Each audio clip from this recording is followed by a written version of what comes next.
Good morning, everyone.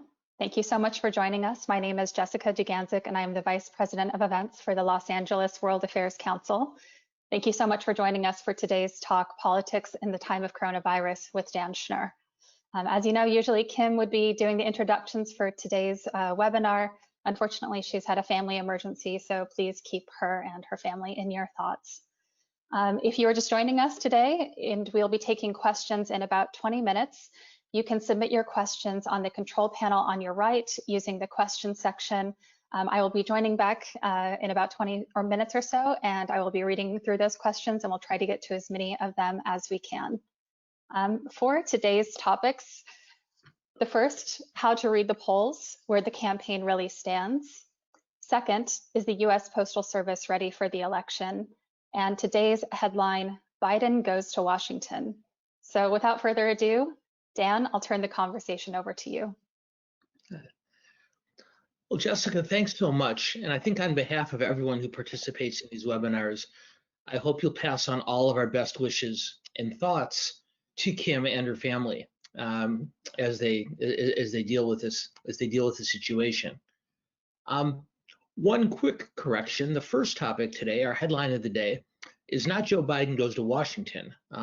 That may be the case in a couple months, and of course we'll talk about it then. But what I want to talk about first is, in fact, Joe Biden going to Wisconsin, and he's visiting the town of Kenosha today. As all of you know, Donald Trump was there on Tuesday, and they both traveled to this small industrial town just south of Milwaukee to deal with the aftermath of the Jacob Blake shooting, albeit in very, very different ways. And so right off the bat, before I go any further, I'd like to ask Claire to post our first question to you about those visits. So there we go. First question for you. Should Donald Trump have traveled to Kenosha, Wisconsin this week? Kenosha, as you may know, was the most closely contested city in the entire state of Wisconsin in the 2016 election. And so although the mayor of that city had asked Trump not to come, there were Republican elected officials who wrote him a letter asking him to come. So I'm going to ask you to tell us, do you think he should have been there, should have gone, or should he not? And then second, we're going to mix it up a little bit this week. Before we show you the answer, we're going to ask you a second question. So Claire, if you will, this is my second question is, should Joe Biden have traveled to Kenosha this week? As I said earlier, they're both approaching their visits in very, very different ways. I'll be interested in your thoughts on whether the president or presidential contender should visit that city in the middle of a situation like this one, whether it's helpful or harmful. And so, Claire, let's go ahead and show our first result. Let's see what we got here. 77% of our respondents, more than 3/4 of our respondents, said that Donald Trump should have listened to the mayor of that city and the governor of Wisconsin and not gone to Kenosha. Okay, and then Claire, do we have the results of the second one? Let's see what we get for Joe Biden. Very interesting. 83% of our respondents, of our audience, believes that Joe Biden should have gone to Wisconsin. Basically, an almost more than a complete reversal of the sentiments on Trump's visit. And once we get to our question period, hopefully we can dig a little bit further into the reasons for that, why one of the two major candidates should go and why one of the other ones shouldn't. I suspect I might know some of the thinking behind those decisions, but nonetheless, it's instructive that by such large margins, our group felt that Trump shouldn't have gone, and by an even larger margin, they felt that that Biden should. But look, this week's visits, both on the part of Trump and Biden, mark a very important and a very marked shift in the focus of the campaign debate, which has now turned just in the last couple of weeks from COVID to crime. And that's not an accident. You know, from my perspective, it's worth reflecting as we head into Labor Day weekend. It's a little bit surreal to realize that Memorial Day weekend, so a little more than 3 months ago, was when George Floyd's tragic death occurred at the beginning of the summer of 2020. And now as the summer closes, we're dealing with another extremely challenging situation. In the spring, of course, Floyd's death spurred nationwide demonstrations on racial justice and police reform. And those demonstrations put Donald Trump on the defensive. It caused him significant political harm because a lot of voters, particularly suburban voters, particularly suburban women voters, didn't like the way he handled that issue. And in the aftermath of support that he had lost in the early months of the pandemic, it put him in a very disadvantageous position against Biden, and we'll talk more about that in a few minutes. But then, as the summer wore on and unrest continued in many cities around the country, the polls showed Trump gradually gaining ground on the question of which candidate would be more successful at confronting issues relating to public safety and law enforcement. And then not only did he gain ground on Biden, but is now past Biden. It's one of the few issue areas in which Trump is seen more favorably than Biden. And that is the issue of law enforcement and public safety, as he has stressed those issues over the course of the last several weeks. And so now as the calendar turns to fall, the police shooting of Jacob Blake intensifies the spotlight on these questions. And Trump has used the last 2 weeks to an even greater degree, first at the Republican National Convention and this weekend his visit to Wisconsin, to highlight that law and order message. So a few weeks ago, this campaign was going to be about a worldwide pandemic and a devastating economic downturn. But this week, as I said, the presidential campaign has shifted its focus from COVID to crime to a point where both Trump and Biden felt the need to go to Wisconsin this week. Now, even when I talk about law enforcement and public safety, it's instructive because, of course, as I mentioned a minute ago, this discussion began last spring on questions of racial justice and police reform. And inarguably, they're all part of a broader conversation. But what Trump has been able to do is shift the terms of that conversation. And only in the last few days, I would say, has Biden begun to engage on the issue more forcefully and more aggressively. We've talked about this in previous webinars. Trump understands that issues relating to law and order and public safety might be his last and best hope of winning back the older voters and the suburban voters who moved away from him early this year over the course of the pandemic. And that for him, conflating peaceful protesters with looters and those engaging in violent behavior is an effective way of convincing those voters to return to him. Now, Biden understands for his part, he can't allow Trump to tie him to those who are responsible for the violence. And so he has begun to condemn the bloodshed more aggressively and begun to condemn the president more aggressively on this issue as well. But Biden's challenge is complicated on this one. Much of his party's base, particularly young people and particularly voters from minority communities, care very deeply about police reform and about racial justice. These voters, who, by the way, have been the least enthusiastic about his campaign, are watching Biden very carefully. And while there's little likelihood that large numbers of them will switch over to vote for Donald Trump, one of the challenges for the Biden campaign is making sure that these voters do turn out on election day or before. Excuse me. So on one hand, Biden is going to continue to differentiate, as he has in the last several days, between peaceful protesters on one hand and violent rioters on the other. And he's going to continue to differentiate between good cops and bad cops. But these voters I was just talking about from the base of his own party, they're going to be exceedingly wary about anything he says that they might construe as being overly pro-law enforcement.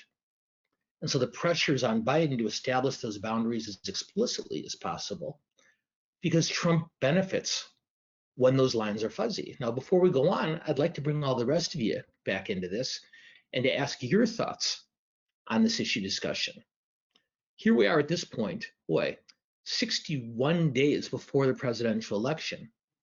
Which of these issues, and I know there's plenty of others, we don't have climate change on here, we don't have healthcare, but of the 5 issues listed here, economic recession, the COVID-19 pandemic, criminal justice and public safety, race relations and police reform, foreign policy and international affairs, which of those would you say is the most important issue to you in this election? So let's see what we get on a response to that one. And again, I recognize that criminal justice and in a lot of ways police reform are 2 sides of the same issue.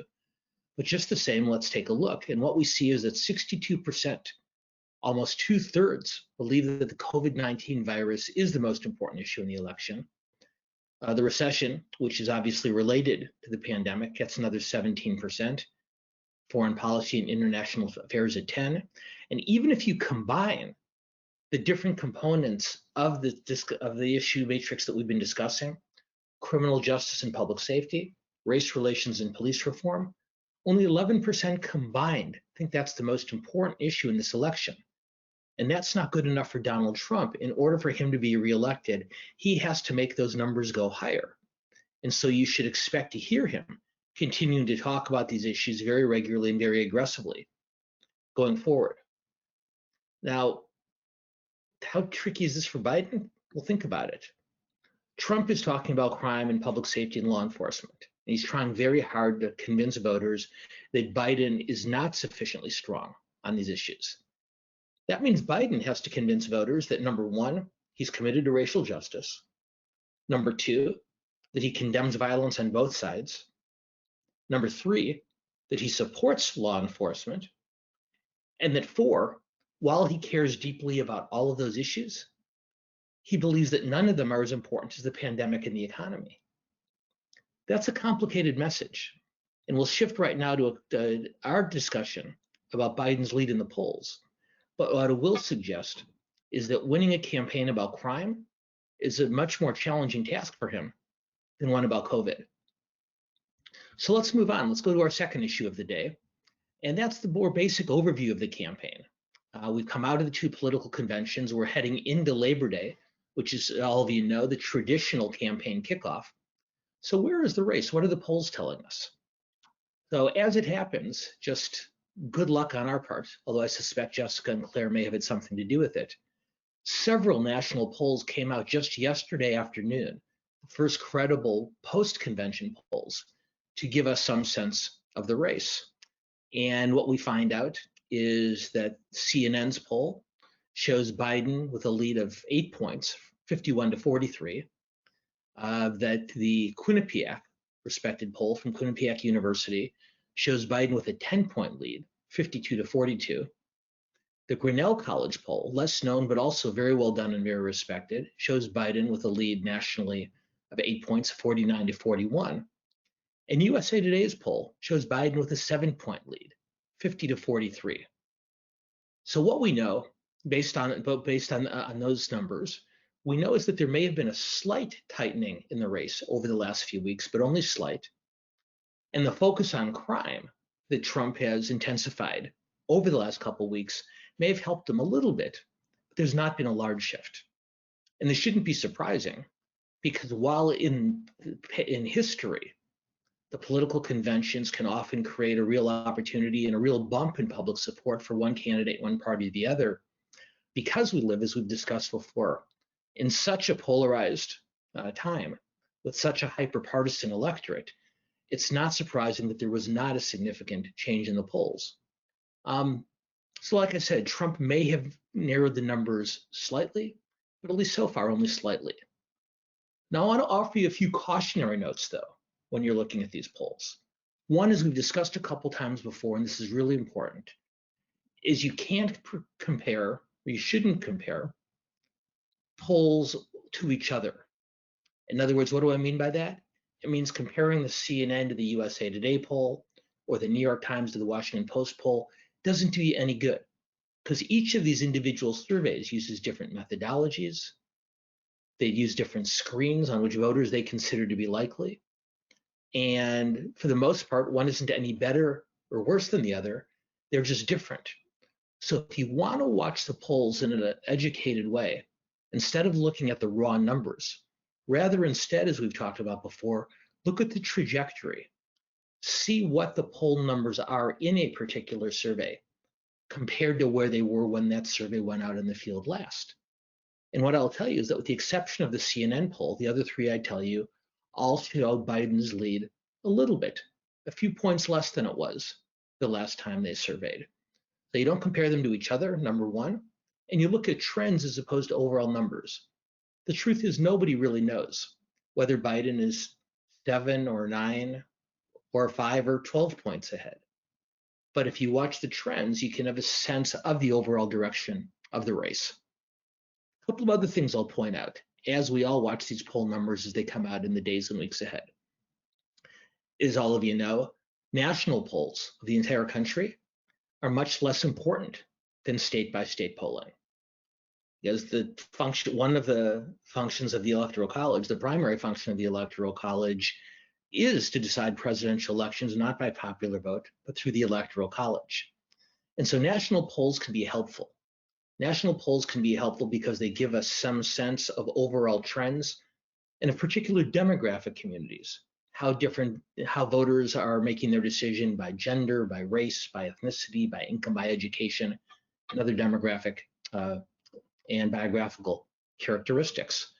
But as we all know, and if we didn't know before 2016, we were certainly reminded, these races get decided state by state. So pay attention to the national polls because they're interesting. But when state by state polling information comes out, pay much closer attention to that. The problem is in most states, there's much less reliable statewide polling available. And that was one of the challenges that we ran into in 2016. There just wasn't a whole lot of high profile, reliable polling done in Pennsylvania and Michigan before the election. At the state level, just so you know, Biden has leads in the high single digits, similar to these national numbers, in the states of Wisconsin and Michigan. But the race is much, much closer in states like Pennsylvania and Florida and North Carolina. And as we go through the rest of the election together, I'll of course share the national results with you because you'll be paying attention to them too. But we'll make an extra effort to find state by state polling in those swing states to give you more information or more valuable information. A couple of other things to look for with the polls. Number one, or I guess number two now, these polls are designed to predict election turnout. In other words, what a polling specialist does is when he or she surveys an electorate, a locality, a state, or a country, they're trying to differentiate between those who are going to vote on election day and those who aren't. Some polls early in the campaign poll every registered voter, and those tend to be not as accurate because a lot of those people aren't going to vote. And as we get closer to election day, particularly now and for the next several weeks, each different poll is going to determine who they believe is going to vote and who's not based on a slightly different mechanism. And this is predicting. It's based on past voting behavior. To some degree, they weigh whether a respondent says they're likely to vote or whether they're enthusiastic about their candidate. But they rely very, very heavily on past voting behavior. And the challenge with that is different people behave in different ways in different elections. In 2016, white working class voters and voters from small town and rural America turned out in much larger numbers than they had in previous elections. The polls had not been able to keep up with that, and so they assumed the turnout in those communities would be lower, and it wasn't. Same thing happened in 2012, 4 years earlier. Barack Obama's reelection campaign brought out much larger numbers of voters from minority communities and young people than had been the case historically. And so the polls were a few points off in that election because they did not anticipate the increase in voter turnout. So this turnout question is an important one. And when we talk about both parties motivating voters, that's one of the things we're seeing as we move our way through these polls. Last point on this. Most polls measure voter preference, not voter intensity. What do I mean by that? A poll asks you, most polls ask you, do you prefer candidate A or candidate B? Are you going to vote for Smith or Jones? What most polls don't measure, with a few exceptions, is voter intensity. And as many of you know, back in 2016, I was the director of the USC LA Times poll. And some really smart people at SC in our Center for Economic and Social Research came up with a polling methodology that instead of asking people who they preferred, asked them instead about their levels of intensity, and asked them instead of asking, are you for Trump or Clinton? That poll asked, on a scale of 1 to 100, how likely are you to vote? And on a scale of 1 to 100, how likely are you to vote for your preferred candidate? And what we saw in that election, as all of you know, is that more people supported Hillary Clinton. More American voters supported Hillary Clinton than Donald Trump. But the Donald Trump supporters were much more intense and much stronger in their feelings in answer to those two questions. So this is why, as we talked about last week, this is why Biden's focus is on persuading swing voters, while Trump's is on motivating his base. And it is harder for polls to capture those type of changes. Let's move on to our third topic, and I can see now we're going to get to questions a couple minutes late, but as I hope you'd agree with me, there's a lot for us to cover today as we get closer to the election. So let's talk about mail voting for a few minutes, and then we will open it up just a little bit belatedly to all of your questions. So let's talk about voting by mail. First of all, there will almost certainly be an unprecedented level of mail voting this year. We all know that. But how unprecedented?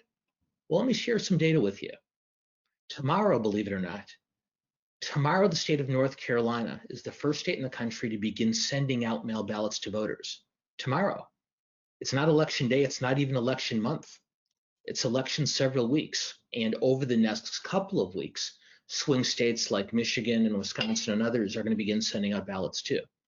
But let's look at North Carolina and on the question of mail voting.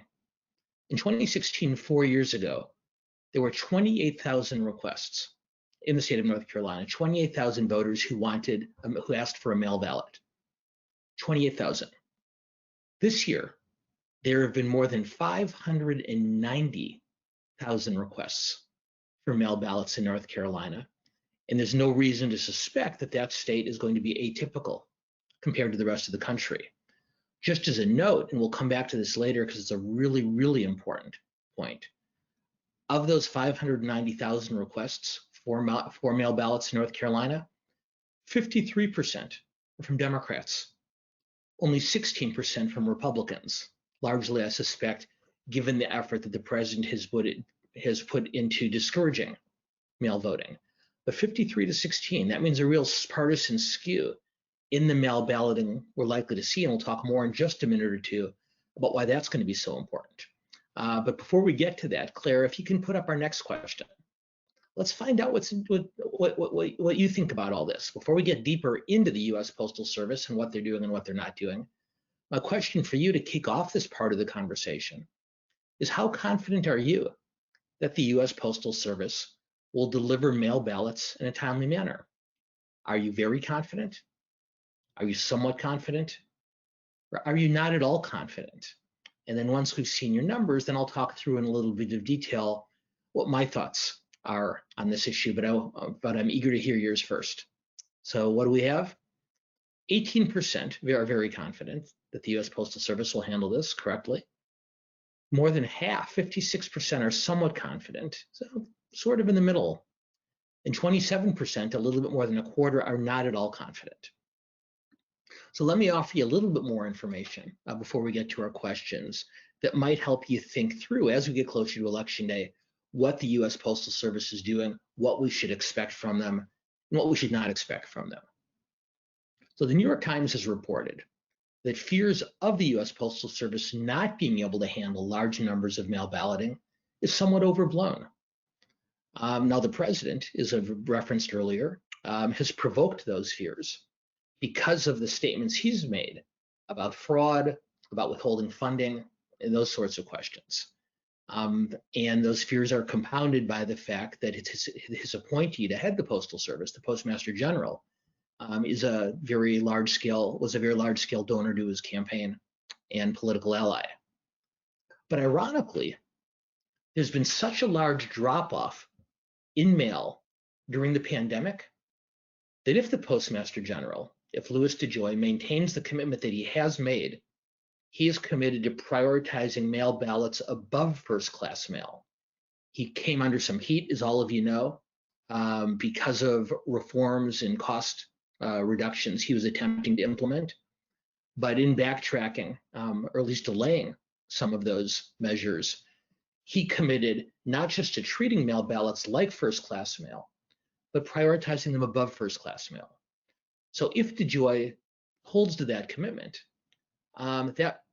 even an unprecedented turnout of the type I was talking about a moment ago in North Carolina, even an unprecedented voter turnout by mail would still mean millions of fewer pieces of mail being sent than normal at this time of year because of the pandemic. Since March, the post office has seen a huge increase in the number of packages being sent for obvious reasons. But letters, traditional first-class mail itself, has dropped off so dramatically that even if we see those kind of numbers across the country, the overall load for which the post office has responded would still be lower than it would normally be in October and November. And of course, those levels are much, much lower than what we see in December as the holidays draw closer. Now, as I mentioned, DeJoy has called for service cutbacks, sweeping service cutbacks in mail service. And this is an important issue, and it's one that deserves discussion and debate. He says it needs to be done to try to reduce the large deficits that the USPS has been running for many years. And as we've all read, that has caused tremendous delays of mail in many places around the country. And it's an important debate and a critical controversy. But once again, if he keeps to his commitment to prioritize election-related mail over first-class mail, it doesn't appear that the U.S. Postal Service will be the type of obstacle that many have feared. But all that said, there are concerns, widespread concerns, that the Postal Service will be facing that could cause slowdowns. Most of their Inspector General, not DeJoy, their Postmaster General, but the Inspector General, who's not appointed by the President and who does not report to DeJoy, the Postal Service Inspector General put out a report this week identifying several challenges and warnings that we should be aware of as it relates to mail balloting. But most of those, in fact, just about all of those concerns are external, primarily from local election, from the way local election officials are handling this challenge, not challenges that are internal from inside the Postal Service. Let me explain. In the Inspector General's audit, he listed several potential trouble spots. He's concerned about ballots being mailed without barcodes that are used for tracking. He's concerned that many ballot mail piece designs will make it more difficult to process those ballots when they're returned. And he's concerned about election and political mail that's sent too close to Election Day for the mail service to deliver on time. Postmark requirements for ballots, outdated voter addresses, any number of critically important issues, but most of those are the purview of local election officials, not the Postal Service. Now, because of all these potential problems, the Postal Service is urging voters to request their ballots at least 15 days before the election and mail their ballots at least 7 days before the election. And I think that is a smart precaution. But I'm going to come to you one more time with one last poll question this week, and I'm going to remind you that it's a secret ballot. So our last question for you today is, how early do you plan to vote this year? Number one, A, at least 2 weeks before Election Day. B, 1 to 2 weeks before Election Day. C, less than 1 week before Election Day. Or D, on Election Day, either by mail or in person. As I said, the Postal Service is suggesting at least a week before Election Day. Let's see if that message is taking hold. Wow, this is a responsible group, but I think I already knew that. 72%, almost 3/4 of our group, plans to vote at least 2 weeks before Election Day, and I have to tell you, I think that's very, very smart. 19%, say 1 to 2 weeks before Election Day, and that is abiding by the Postal Service's recommendations, so smart as well. For the 4% of you who are planning on voting less than 1 week before Election Day, and the 5% who intend to vote on Election Day, I would urge you as strongly as I possibly could to cast that ballot in person as opposed to by mail in order to make sure it gets counted. Here in California, we have a very unusual situation where, because of action taken by the California State Legislature a few years back, a ballot that is sent by Election Day has 17 days, almost until Thanksgiving, to arrive, and it can still be counted. It's one of the reasons that California vote counting takes so long, because for more than 2 weeks afterwards, ballots coming in are still included and are still counted. But regardless if you live in California or in the rest of the country, more than 2 weeks is very smart. 1 to 2 weeks is playing it safe. Any less than that, I really do urge you to do this in person. Even, I'm going to give you a couple of other things to think about, though. Even if the Postal Service does everything it's supposed to, even if they do everything right, even if everything's above board, there are a few other things I want you to keep in mind to watch as the mail voting progresses. First of all, disqualified ballots.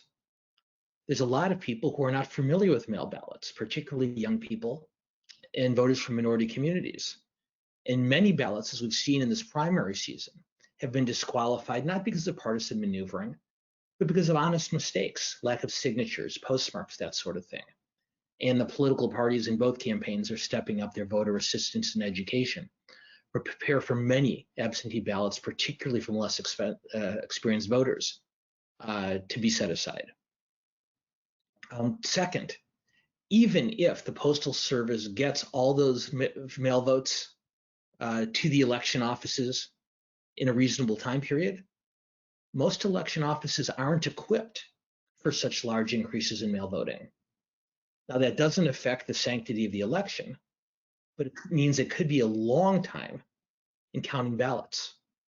There are 12 states in the country that don't allow mail-in ballots to be processed before Election Day.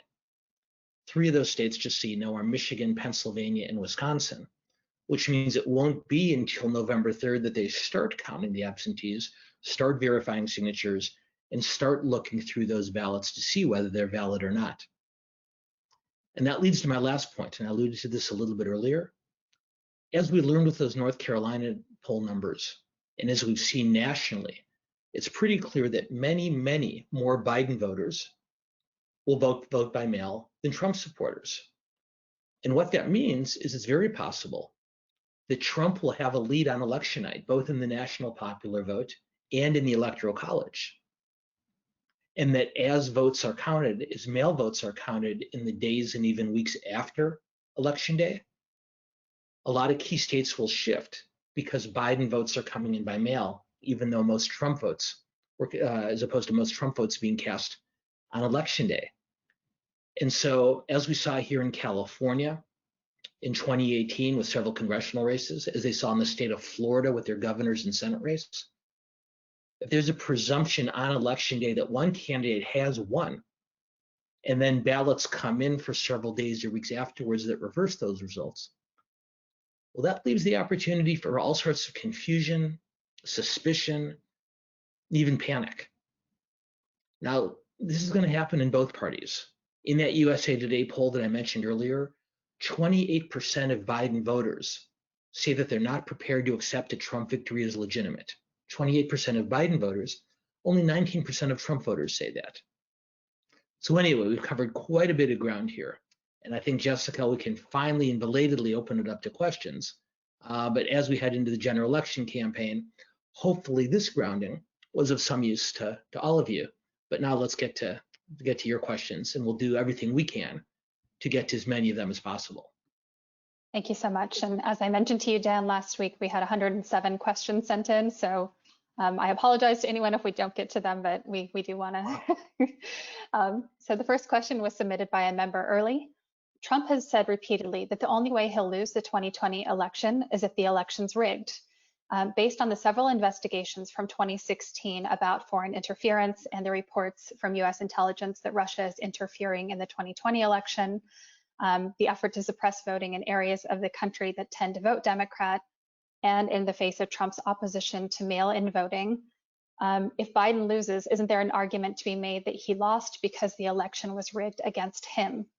If so, what steps can and should Biden take to have the outcome of the election investigated?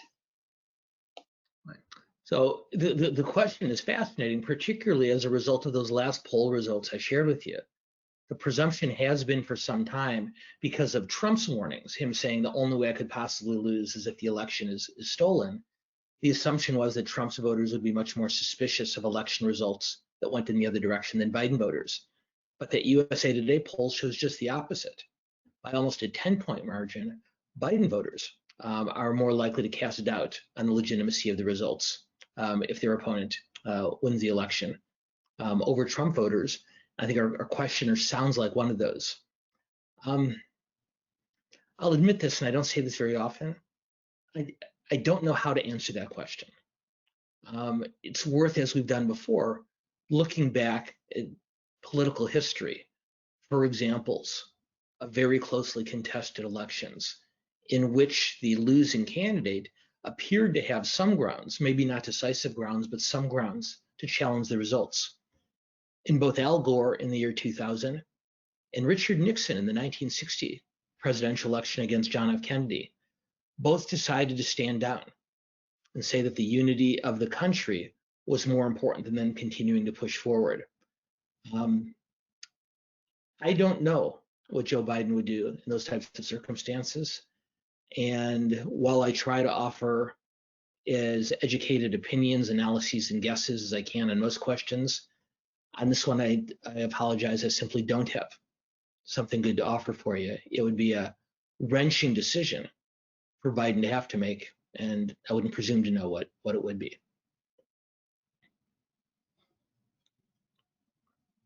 All right, thank you.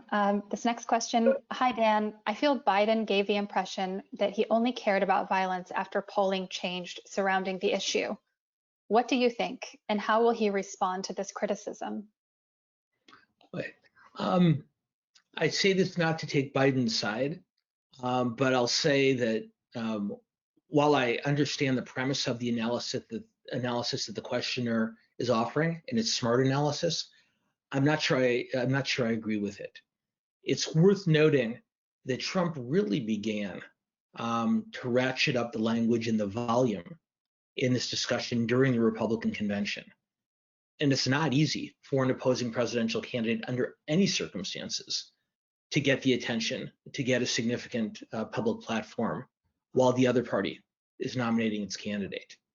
I think it was clear by the time the convention ended that Biden needed to engage in the discussion. He had tried to during the week of the Republican convention. Last week, wow. He had tried to engage by doing cable TV interviews, social media, but that's not enough. And so the fact that he made a in-person statement on Sunday, 2 days after the convention ended, gave a speech on Monday on the subject, and is going to Kenosha today, to me, I think that reflects simply the opportunity that the conclusion of the Republican convention presented to him, as opposed to changing his approach because of poll numbers. Thank you. As a follow-up to that, someone mentioned that at the Democratic convention, no one condemned the violence. It wasn't mentioned during the Democratic convention, and they say, aren't voters smarter than that? Well, I think both. Well, let's back up a second, even just from the conventions, and talk about elections more generally. Candidates, generally speaking, win elections not by convincing voters to change their mind on the issues. Rather, they win elections by convincing voters that the issues on which they agree with the candidate are the most important ones. So for the sake of argument, let's say I'm running Jessica for Congress, which I will someday, just not this year. Jessica is not going to convince a pro-life voter to become pro-choice or a pro-choice voter to become pro-life. But what she can do is convince voters that those issues on which she agrees with them are the ones on which they should base their vote. And so what we're seeing here is a debate between the two candidates on the two parties is what issues should the voters prioritize? The Democrats spent a huge amount of time at their convention talking about the pandemic and about the recession, because they know if those are the issues on which voters make their decision, they'll vote for Biden. Trump and his supporters at the Republican convention spend a tremendous amount of time talking about law enforcement and public safety, because they know that if that becomes the primary voting motivation for swing voters, then Trump will be reelected. So I don't think that the nature of the Democratic convention on public safety or the Republican convention on economic growth or COVID, the deprioritization of those issues in public speeches doesn't reflect a lack of engagement on those issues. What it reflects is a strategic decision to spend as much time and energy as you can convincing voters that your issues are the ones on which they should vote. Thank you. I know people who criticize Biden for being too reactive to Trump versus talking about his plans, what he would do, and are using this as a reason to equivocate on their vote. Can you address this? Well, one of the ongoing criticisms that Trump and his allies have made of Biden is that he's weak. They suggest that he's taking orders or guidance from other people, that he's not making decisions for himself. And it's worth agreeing that Biden, like most politicians, is somewhat more low-key than Trump in his public presentation. I don't, and it's interesting because a week or so ago, Speaker Nancy Pelosi, suggested that Biden not debate Trump. And Biden made it very clear that he intended to debate him because he didn't say this, but it was fairly clear because he knew if he didn't debate, he would be criticized by Trump and his supporters as being weak and lacking strength. Trump is, whether you are a supporter or an opponent of his, is absolutely masterful at commanding the public stage and at oftentimes controlling the public debate. It's a natural advantage that presidents have over their challengers in almost any circumstances. I think it's exaggerated in this election just because Trump, for all sorts of reasons that we've talked about in the past and we can talk about in other days when we have more time, has a very adroit sense after an adult lifetime in the New York City media market about how to attract disproportionate amounts of attention. That's an advantage for Trump in that regard. Biden, because of the pandemic, has only begun campaigning outside of his home relatively recently. Both give Trump an advantage in terms of the percentage of the overall amount of public and media attention that this campaign is attracting. But I don't think it says anything more broadly about Biden other than Trump's unique approach and the even more unique situation we face with the COVID virus. I suspect in the weeks ahead, you will see Biden more visible. And while I don't think he'll ever get as much attention as Trump, both because of Trump's incumbency and his approach to these kind of things, I think you'll see some leveling off in terms of that disparity going forward. Thank you. We had two questions about the census, so I'm going to combine them. Trump has mandated that the census finish early. Why is Congress going along with this? And will the census be accurate? Well, the Congress is not going along with it. At least the House of Representatives is not, and this is something that they're challenging. I think what Pelosi and her team understands is that congressional action without the support of the Senate to extend the census deadline is unlikely. It seems as if the president wants this to be done before he leaves office. So in case he is defeated, that the census will be complete. I'm not sure that that's a sustainable strategy, because my guess is whether he wins or loses, there will be pretty sweeping legal debate and court action on whether or not an accelerated and overly sped up census process can hold. If he's president for another 4 years, then it becomes sort of a moot point, because the Commerce Department, which he oversees as president, will move to enact these early numbers. If he is defeated, I suspect a protracted legal process would allow Biden and a Democratic Congress to take corrective action. Last point on this, just for those of you who haven't followed it that closely, is the Trump administration not too long ago called for completing the census a month earlier than had previously been determined. And there's great concerns among many community organizations, particularly organizations that work with underrepresented and minority communities, is that a faster census is going to miss a lot of people in those communities. Short version of the long answer, Jessica, if Trump is reelected, then those census numbers hold whether the process was completed quickly or more slowly. If he's defeated, I suspect you'd see a Democratic president in Congress finding some way to take corrective action. Got it. We have a lot of questions about this one. So what are your thoughts on Trump telling his supporters to vote in person and by mail in North Carolina yesterday? And did he open himself up to a potential felony? Okay. Well, yesterday in North Carolina, as the questions noted, the president told his supporters to cast an absentee vote and to go vote on Election Day. And of course, voting twice is not allowed. And in North Carolina, it's actually a crime. So the president clarified today that he was not actually telling his supporters to vote twice, but that they should vote early by mail, which is a curious turn for him because he's been warning against mail voting for so long. But what he said this morning is, he said, I want my people to vote by mail early and then to go to the polls on Election Day to make sure that their mail vote was counted. And if it wasn't, then they would be entitled to cast a ballot. Some people are going to believe that second statement, some are not. Regardless, it probably removes any legal jeopardy. And like so many other things on this political landscape, the whole exchange serves to, one, motivate his supporters, number two, anger his opponents, and number two, per his calculation, put him at the center of public attention and public debate.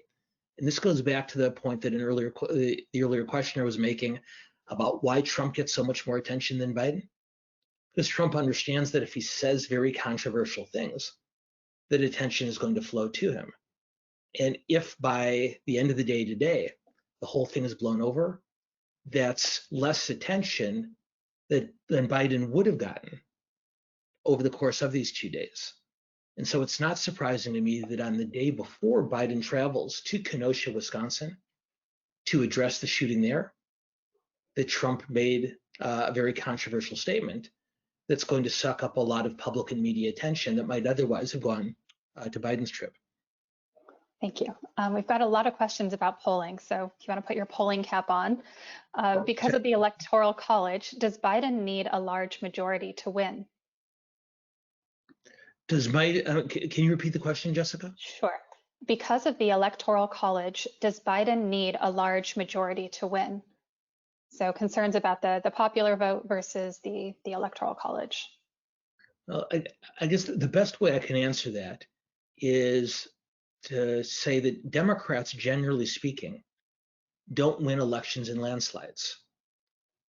In fact, the last time a Democratic presidential candidate got more than 52% of the vote, or 52.5% of the vote in a general election, the last presidential candidate to get more than 52% of the vote in a general election was Lyndon Johnson. So that's almost 60 years ago. And the reason for that is that while even in years in which there's a rough balance between the number of registered Republicans and registered Democrats in the country, Republicans tend to be more reliable and more regular voters. And so when Democrats win, their margins do tend to be somewhat slimmer. Clearly for Biden, knowing that the Electoral College does give disproportionate weight to rural states, which tend to have supported Republicans in the past, it is to his benefit to win by as large a popular vote margin as possible. However, given that historical context, I'm not saying that it can't happen, but for Biden to win by the percentage in which he's currently leading in the polls, I said, while it could happen, it would be outside the historical norms. So not predicting it won't happen, just saying that while it benefits Biden, it benefits any candidate to get larger numbers of votes rather than fewer, know that the likelihood of him maintaining a lead of this level would be historically not unique, but unusual. Thank you. As a follow-up to that, what do you estimate is the biggest margin that Trump can lose in the popular vote, but still win the Electoral College? I don't know if you have the numbers on that. As all of you know, Trump lost the popular vote by 2.5–3% in 2016. And as his supporters correctly point out, they say, for example, well, Clinton won by huge margins in the state of California. If you took California off of the electoral map, then Trump would have gotten more popular votes.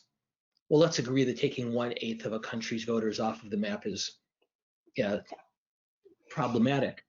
But I think it's entirely likely, given the Trump campaign's focus on small town and on rural voters,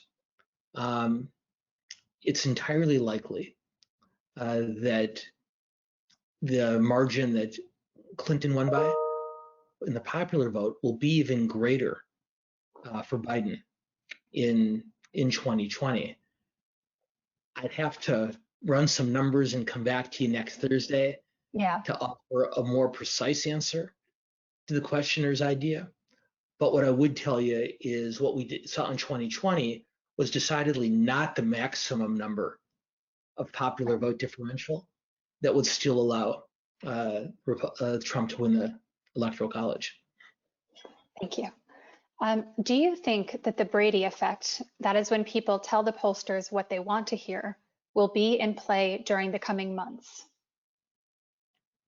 Well, so for those of you with longer memories, you know that way back in 1982, when the mayor of Los Angeles, Tom Bradley, ran for governor of California against George Deukmejian, the pollsters on that race came to believe after the fact that many respondents had told people taking polls that they were going to vote for Bradley, even though they were not.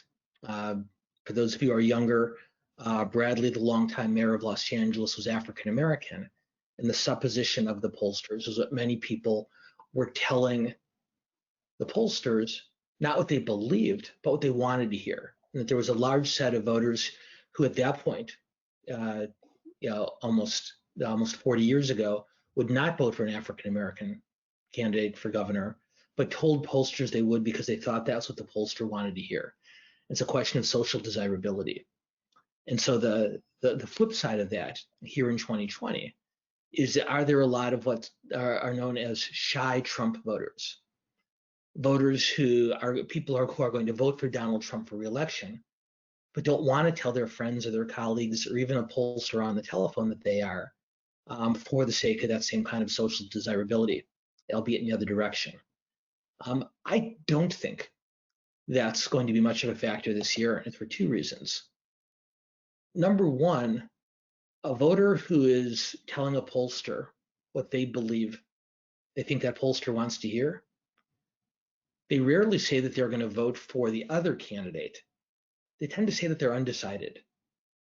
And the levels of undecided voters in this election say that there aren't a lot of shy Trump voters who are who've taken that option. The other thing, the other dynamic here is, one of the things we've learned is that while social desirability plays a factor with phone public opinion polling, you want to tell even this disembodied voice on the phone what you think he or she wants to hear. That same dynamic does not hold when it comes to online voting. I want to tell the person on the phone what I think they want to hear, but I don't feel that same obligation when I'm clicking a box or a link on a website or on an email. And we have not seen much of a disparity in Trump and Biden's numbers between phone polling and online polling.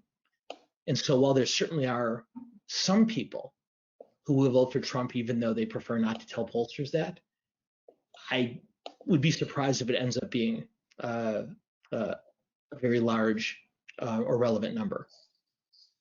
Thank you. The election is likely to be decided on how independents break. Are you aware of any national polls of how likely independents will vote nationally or in critical swing states? Well, this is a great question. And I talked about how there'd been a little bit of tightening in the polls over the course of the two conventions. That's where it's happening.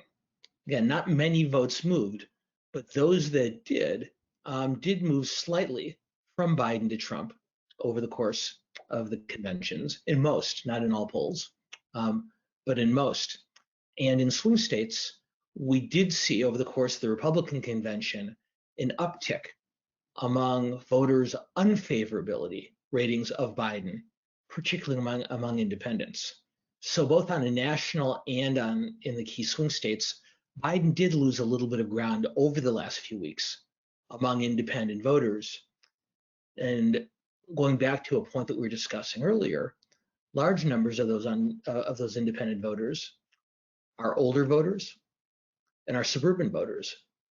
And those are people who switched from Biden to Trump earlier this year over the pandemic and who seem to be moving over to Trump in the discussion about law enforcement and public safety. So Biden's lost a little bit of ground with them, but not a large amount. And that's one of the reasons that Trump will almost certainly continue to hammer these issues, because he knows that it does have the potential to move independent voters. Thank you. I don't know if you're familiar with this. It was something that came out from, I think Axios posted it over the weekend about the Red Mirage. Did you hear about that, and what are your thoughts? Sure. We actually talked about this a little bit earlier without using the name.